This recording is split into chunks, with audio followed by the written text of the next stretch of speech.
Do you think then, like, Tolkien had that same sense of, oh, here are these things that are keeping me from really finishing what I'm wanting to do, I in think a so. sense? Yeah, I think so. You can sort of map belief by Niggle quite nicely against some of the letters that he writes, um, and particularly ones that he writes to his sons, because he's quite open and honest with his sons.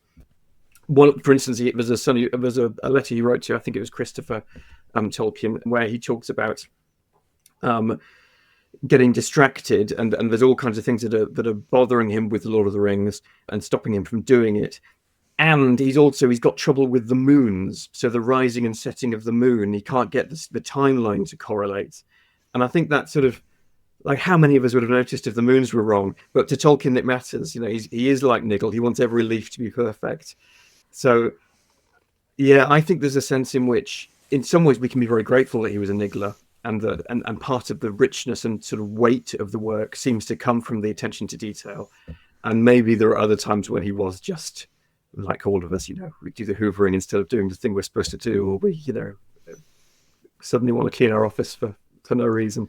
I think there's that sense as well that he finds himself distracted because it's so important to him. At one point into his publisher, he says, "It's written in my life's blood."